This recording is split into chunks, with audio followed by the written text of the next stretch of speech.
Week 3, Bengals and the Broncos were the game.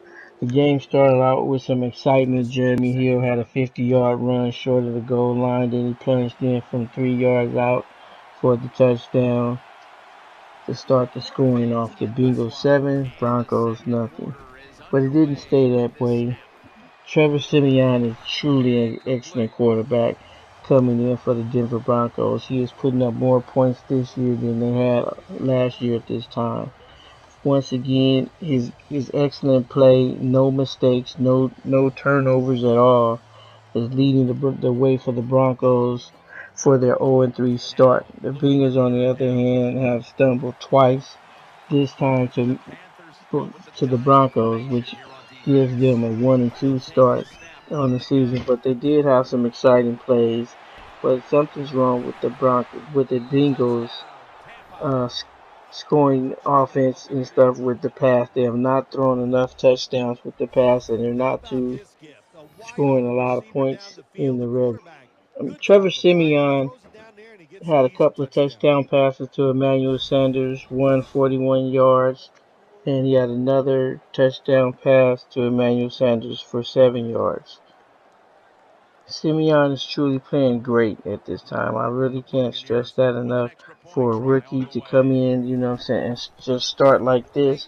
Let's give credit to where credit is due. His defense is truly playing wonderfully as well.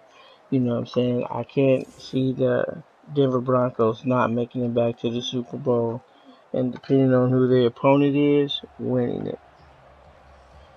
At the end of week 3, we had 5 undefeated teams: the Patriots, the Ravens, the Vikings, the Eagles, and the Broncos. The Broncos, the Eagles, the Patriots, and the Vikings all have new quarterbacks, but they're doing well. Defense is definitely stepping up for these teams, along with great play and no turnovers. That is a big deal in the NFL. You usually win when you don't turn the ball over and you can turn your opponent over. The Patriots' 0-3 start is really amazing, but then again, the fact that they are the Patriots should say, they're the lead team. They're always at the top. Patriots 27, Texans 0. That's right. They shut the Texans out and stuff. They were at home with the new quarterback, the Patriots were, but they played well and they did an excellent job of deciding when should the quarterback run and when he should throw. The Ravens. Let's talk about the Ravens. The Ravens basically are running by their defense as they have before. They're getting just enough scoring from their offense to do a good job to stay undefeated. They beat the Jaguars 19-17. The Vikings, on the other hand, their offense is playing very strong, even without Adrian Peterson, their star running back, who's went out with an injury for the season. It seems they the Vikings 3-0 start has a lot to do with their defense.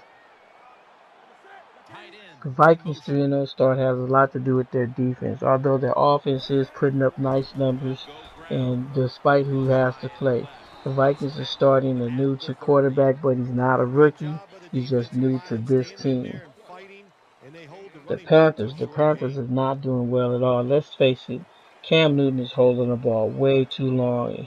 His offensive line is definitely blocking for him and giving him enough time to throw the ball, but he seems not to find any open receivers to throw to, and he's not throwing the ball away. He's taking sacks, which is never good.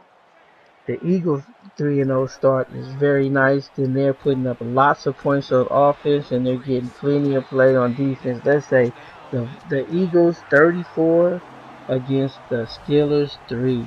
Wow, the Steelers. Wouldn't I wouldn't have thought that I would see the Steelers sitting up here losing to a rookie quarterback, which the Eagles have. The Eagles are definitely doing everything right on offense and defense. The Broncos. I've already talked about the Broncos plenty. Like I said, they're headed to the Super Bowl. They're 3-0 and looking good. Let's talk about the Raiders. They're looking good and stuff. They went on the road and beat the Titans. 17-10, and the Raiders are 2-1. I say the Raiders are off to a strong start this year. Let's hope that they finish strong and make the playoffs. The Redskins started real shaky. They were 0-2 going into the game against the Giants, who was 2-0. But guess what? Peyton Manning's little brother decided to throw interceptions over touchdowns in the final minutes of the game, and that's why they lost. Period. Redskins 29, Giants 27. The Redskins lucked up, and it seems like last year the Redskins played strong on the road, and they played strong in this game, coming up with a big win that definitely they needed to have.